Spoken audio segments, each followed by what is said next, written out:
Ya, terima kasih Anda masih bersama kami di program Dialog Khusus, dan saya juga masih bersama dengan narasumber saya, ada Bapak Dr. Haji Saprila M.Si. Pak Saprila, Ya. makin menarik apa yang kita diskusikan. Tadi Pak Saprila sudah menjelaskan Balai Litbang Agama Makassar ini tupoksinya seperti ini. Ternyata yang tadi kami pikir ini yang ditangani hanya beberapa provinsi, ternyata cukup besar. Ya. Dan bahkan tadi Pak Saprila menjelaskan apa yang dilakukan dari Balai Litbang Agama Makassar ini ternyata menjadi rujukan juga, menjadi pertimbangan yang diambil oleh pemerintah dalam artian di tingkatan provinsi bahkan tingkatan pusat agar keberagaman agama maupun toleransi ini tetap terjaga di provinsi yang ada. Nah, kita masuk lagi Pak Saprila tentang modernisasi beragama dan penguatan kebangsaan dan toleransi. Ini kan cukup, kalau kita bicarain Pak, ini waduh, kita tidak bilang rumit juga Pak, tapi kalau misalnya ditangani dengan cara yang tidak tepat, ini akan menjadi sesuatu yang saya tidak bilang berbahaya, tapi akan menjadi sangat rumit dan menjadi sesuatu yang akan sulit nanti untuk diatasi. Nah, mungkin saya minta dulu gambaran dari Pak Saprila sendiri, modernisasi keberagaman kita sebenarnya harus seperti apa ini? Maksudnya pasien yang dibangun ini seperti apa, agar kan kita tahu sendiri kan wilayah Indonesia di wilayah Sultra saja sudah masyarakat yang majemuk dengan adat istiadat yang cukup berbeda, pemahaman agama yang berbeda, tapi ditangani dengan tepat melalui Balai Litbang Agama Makassar ini tentunya bisa menjadi patron dan kemudian bisa baik bagi masyarakat kita. Seperti apa nih Pak? Ya, oke. Saya ingin memulai dulu dengan apa itu moderasi beragama ya. Jadi moderasi beragama pada dasarnya adalah sebuah cara pandang yang tengah atau sedang, tidak ekstrim. Ya, tidak ekstrim ya, tidak ekstrim kanan dan tidak ekstrim kiri, berada pada titik tengah begitu. Dalam konteks keislaman kita mengenal istilah wasatiyah gitu. Wasatiyah itu artinya ketengahan gitu. Jadi dia tidak berkekurangan dan juga tidak berkelebihan. Itu kira-kira seperti yang disebut moderasi beragama. Nah, konteksnya adalah seperti yang Haikal tadi sebutkan, negara kita ini kan plural. Kemudian banyak agama, banyak etnik, banyak budaya. Di dalam satu kelompok banyak ragam kelompok sendiri yang saling berelasi satu sama lain. Karena itu dibutuhkan desain. Jadi moderasi beragama sebenarnya desain untuk mengelola berbagai perbedaan tanpa ada satupun kelompok merasa diacuhkan kepentingannya atau dia tidak bisa berkembang karena gagasannya. Karena itu penting memang merumuskan indikator apa yang disebut moderasi beragama itu, supaya orang tidak asal sebut bahwa saya kan juga moderat, saya kan juga moderasi beragama, kira-kira seperti itu. Nah, dalam konteks dalam konteks pemerintah Indonesia atau dalam hal ini Kementerian Agama, ada 4 hal yang bisa disebut sebagai indikator moderasi beragama. Satu, penguatan kebangsaan. Jadi seluruh kelompok yang ada di Indonesia ini boleh menyebarkan gagasannya sepanjang dia bersepakat untuk menguatkan kebangsaan. Karena itu dalam hal ini HTI sudah tidak laku begitu. Karena HTI tidak ingin memperkuat kebangsaan Indonesia, tetapi ingin merumuskan ulang apa yang disebut bangsa Indonesia menjadi satu bangsa kecil dari khilafah Islamiyah. Karena itu pembayangan kita antara pembayangan nasionalisme HTI dan negara Indonesia itu berbeda. Karena itu memang sudah tidak bisa masuk dalam kategori indikator moderasi beragama dia. Berarti tidak ada larangan sini bagi beragam pemahaman ini, tetapi kebangsaan itu didorong lebih utama. Gitu. Jadi silahkan Anda bercadar boleh, celana cingkrang boleh, nggak masalah, tetapi di kepala kita itu kita harus bersepakat bahwa kita orang Indonesia dan kita bersepakat untuk menguatkan kebangsaan ini. Nah, itu satu indikatornya. Dan sumbernya adalah agama. Maksudnya agama yang digunakan untuk melihat kebangsaan ini. Tidak boleh dipisahkan antara religion and nation. Tidak bisa. Kalau dalam konteks ini kan kita bersepakat bahwa konsep kebangsaan yang kita saat ini punyai adalah bagian dari ijtihad agama para ulama sebelumnya. Tentu Pak Haikal tahu bahwa 10 November itu dikenal sebagai Hari Pahlawan. Itu dimulai dari resolusi jihad Kiai Hasyim Asy'ari setelah sekutu kembali ke Indonesia, ingin membonceng tentara Belanda, ingin membonceng sekutu dan ingin mengembalikan kekuasaannya di Jawa Timur itu. Soekarno mendatangi Kiai Hasyim Asy'ari dan meminta fatwa. Lalu keluarlah fatwa Kiai Hasyim Asy'ari menyatakan barang siapa umat Islam yang berada dalam radius 90 km dari Surabaya, hukumnya wajib ain untuk melakukan perlawanan. Karena itu semua santri-santri berbondong-bondong mendatangi ke Surabaya, kemudian terjadi peperangan tanggal 10 November. Bahkan Jenderal Malabi itu konon kabarnya dibunuh oleh salah seorang santri itu.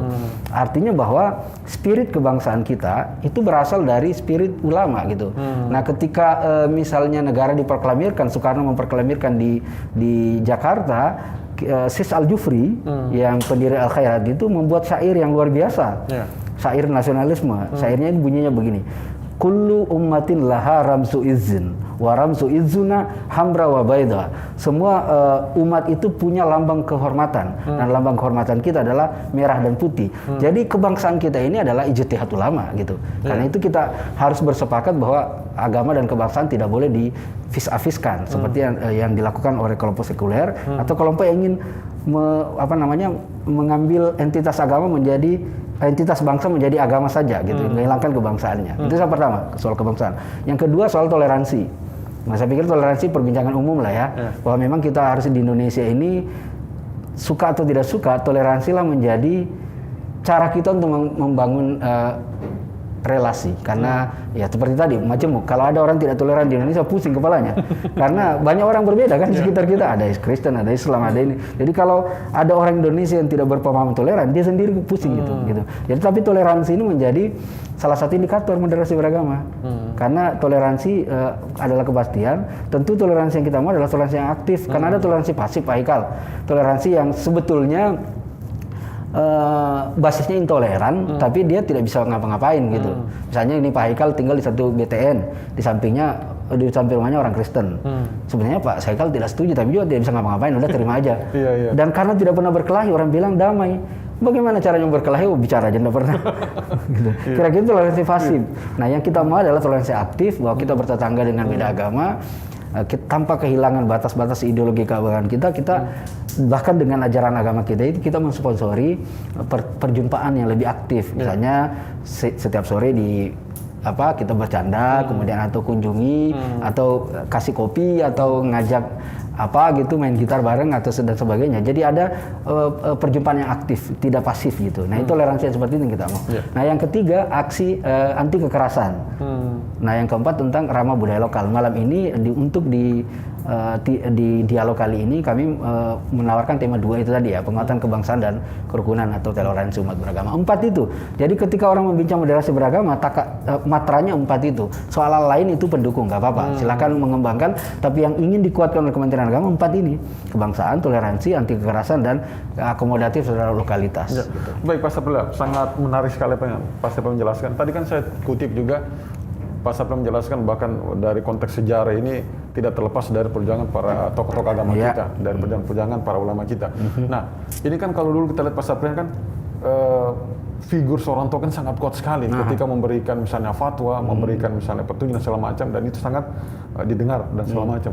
Nah, ini kan prosesnya cukup panjang nih Pak, sampai sekarang sudah 76 tahun kita lihat kemerdekaan Indonesia. Nah, kita tidak tahu ketokohan ini apakah masih ada yang bisa didengar, apakah dan segala macam ketika misalnya terjadi modernisasi yang tadi Pak Saprila menjelaskan, dan bisa meredam ketika misalnya ada kondisi-kondisi dan kemudian mengeluarkan misalnya pernyataan atau segala macam, dan kemudian ini bisa meredam potensi-potensi yang kita tidak inginkan. Nah, karena kita tahu sendiri Pak Saprila ini kan cukup banyak yang mengaku sebagai tokoh tetapi sebenarnya tidak ditokohkan. Nah, nah seperti apa sih maksudnya peran pemerintah di sini melalui Balai Litbang Agama sendiri agar maksudnya kondisi-kondisi ini tetap stabil dan tetap seimbang misalnya? Seperti apa yang dilakukan Pak? Satu, dalam teori sosial namanya teori great man ya.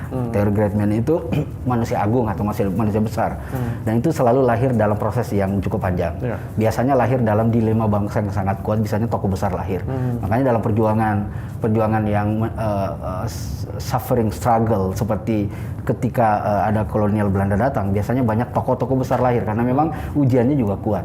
Nah, tetapi ketika dalam era saat ini sesungguhnya yang kita butuhkan, mungkin kita tidak menemukan tokoh yang besar lagi gitu dalam hal dia great man, tetapi yang kita bisa lakukan adalah mengkonsolidasi kekuatan itu dalam satu kelompok. Misalnya gini, Gus Dur itu tokoh besar dalam hal pluralisme. Tidak ada lagi akan ada orang sekali Gus Dur dalam hal mempromosikan pluralisme dan toleransi. Cukup lama lagi Pak untuk didapat. Cukup lama, tetapi kita sadar dengan itu, lalu kemudian anak-anak ideologisnya Gus Dur membentuk komunitas namanya Gus Durian begitu. tahu bahwa Gus Dur tidak akan lahir sebagai sebuah bangsa, sebagai person, tetapi ada satu komunitas sosial yang mempersonifikasi ide-idenya Gus Dur, sehingga dia menjadi bagian dari bagian dari semangat untuk melancarkan pluralismenya Gus Dur. Gitu. Nah, itu salah satu hal yang bisa dilakukan dalam hal civil society. Tapi dalam konteks pemerintahan yang dibutuhkan adalah dalam konteks pembicaraan moderasi beragama, regulasinya harus kuat gitu. Itu yang paling penting itu. Jadi regulasi dan pendekatan hukumnya juga harus kuat. Jadi ketika regulasi digunakan, maka hukum juga harus dikuatkan. Jangan sampai ada regulasi lalu kemudian implikasi hukumnya tidak ada. Kasus yang terjadi di Sintang kemarin, pembakaran rumah ibadah Ahmadiyah, sesungguhnya adalah karena orang hanya melihat SKB 3 menteri itu tentang pelarangan Ahmadiyah. Lalu kemudian katanya ada analis mengatakan gara-gara SKB itu muncullah pembakaran Masjid Ahmadiyah di Sintang, tapi lupa bahwa dalam SKB itu juga dilarang untuk melakukan kekerasan begitu. Jadi dalam SKB itu juga ada klausul untuk dilarang melakukan kekerasan. Jadi orang hanya melihat soal pengekangan Ahmadiyahnya, tetapi soal melarang untuk melakukan kekerasan juga tidak dilakukan gitu. Nah, saya memang dalam hal ketika tokoh The Great Man itu sudah tidak bisa lahir dalam sebuah fase sejarah, maka kita butuh pemerintah yang kuat dan sistem hukum dan regulasi yang kuat. Nah, di Kendari menurut saya juga belum ada move yang membahayakan sesungguhnya, dalam pengertian begini, secara umum platform masyarakat Kendari itu terbuka dan toleran. Masyarakat Tolaki dan Buton yang menjadi masyarakat lokal di sini punya platform berpandangan yang terbuka. Apalagi masyarakat Tolaki itu kan sangat terbuka, sangat aware, sangat adaptif terhadap siapapun yang datang kepada mereka. Sepanjang orang yang datang itu memberi impact positif kepada mereka. Ya, bahasa kasarnya, kalau Anda baik, kami lebih baik dari gitu. Nah, itu karakteristik masyarakat Tolaki yang membuat yang menjadi identitas sesungguhnya masyarakat di Sulawesi Tenggara ini, sehingga mungkin konflik tidak terlalu banyak ditemukan, kecuali mungkin konflik yang berbasis dengan tanah dan sebagainya. Tetapi dalam hal yang disebutkan Pak Haikal, bagaimana mengatur atau memastikan potensi konflik itu tidak muncul, memang dalam hal di daerah yang seperti Sulawesi Tenggara ini, di mana tokoh besarnya tidak ada, atau orang yang didengar oleh semua orang nyaris tidak ada, maka kekuatan pemerintah melalui regulasinya menjadi sangat penting. Ini harus ditonjolkan menjadi harus penting. Karena itu konteksnya indeks KUB ini yang kami akan lakukan nanti bersama Kementerian Agama Kementerian Agama Provinsi Sulawesi Tenggara. Satu, untuk memastikan seberapa lemah potensi konflik. Kan kita harus tahu bahwa potensi konfliknya tidak banyak. Tapi kita juga tidak boleh menutup mata bahwa negara ini wilayah Sulawesi Tenggara tanpa konflik. Ada beberapa kasus yang terjadi di Buton kan, penyerangan Ahmadiyah juga terjadi di sana. Kemudian beberapa kasus yang sifatnya pertarungan identitas juga ada. Pertarungan Buton dan Tolaki juga ada gitu. Soal-soal seperti itu. Nah, karena itu memang indeks KUB itu ini memastikan seberapa potensi konflik, seberapa kecil, lalu kemudian seberapa banyak katup pengaman yang kita punya begitu. Dalam pengertian begini, seberapa banyak konfliknya dan seberapa besar bara api yang mungkin terjadi, tapi seberapa banyak air yang kita punya. Itu yang mau diukur melalui indeks KUB, sehingga bisa dipertimbangkan nanti dengan potensi konflik seperti ini dan potensi pemadamnya juga banyak, maka ini bisa dikontrol ini. Nah, kan berbahaya tuh kalau apinya lebih besar, pemadamnya kecil gitu. Ya, itu persoalan. Misalnya indeks masyarakatnya ternyata baranya lebih besar daripada apinya, itu persoalan gitu. Ya.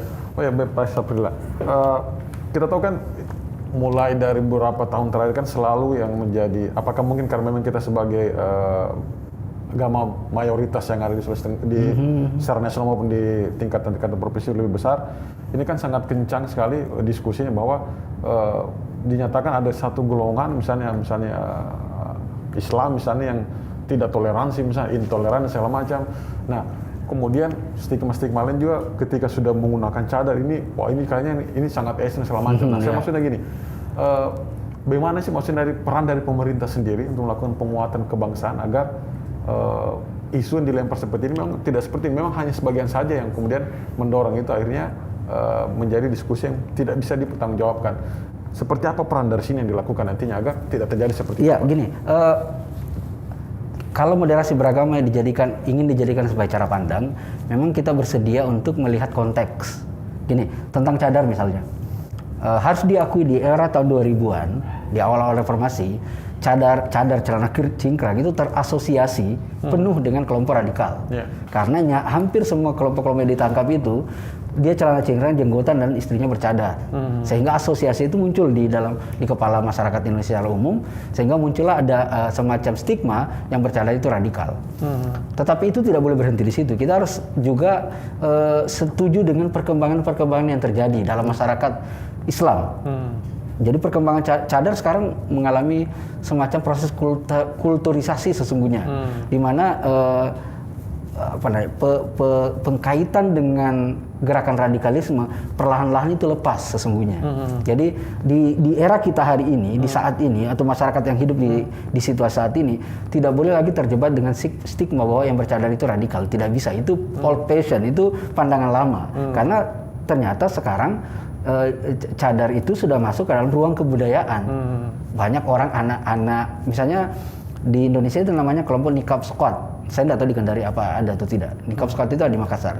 Dia dibuat oleh istrinya Caesar itu, mantan istrinya Caesar, kemudian bercadar dan kemudian mengumpulkan seluruh perempuan bercadar di Indonesia, tetapi dengan melakukan hal-hal yang tidak hanya agamis, tapi juga hal yang kayak jual kecantikan. Kemudian di dalam komunitas bercadar itu mereka punya hobi memanah, panjat tebing dan sebagainya. Jadi menjadi passion di situ. Dia sudah menjadi passion. Jadi dia bergeser itu sesungguhnya dari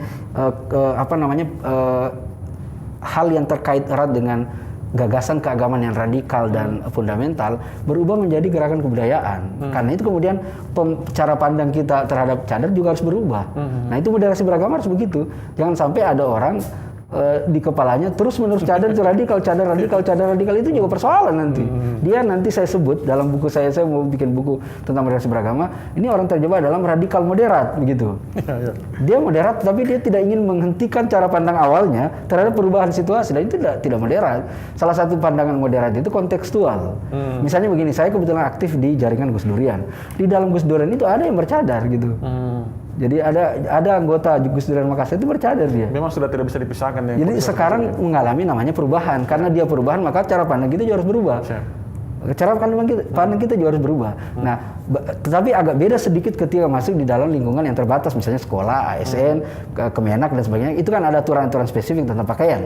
Jadi bukan lagi soal negara misalnya melarang cadar di instansi pemerintahan, itu tidak ada kaitannya dengan anti radikalisme, tapi negara memang punya standar di dalam berpakaian begitu, sebuah standar yang independen. Sama jika kalau misalnya Pak Haikal punya anak SMA memasukkan sekolahnya di ICM, dipastikan harus bercadar karena di dalam ICM itu Islamic Center Muaz bin Jabal mewajibkan semua santrinya bercadar, kan itu menjadi kesepakatan. Sama juga kalau misalnya anak muslim yang mau disekolahkan di sekolah Katolik, itu harus menandatangani perjanjian bahwa kalau anaknya mau lanjut sekolah di Katolik harus bersedia diajari agama Katolik.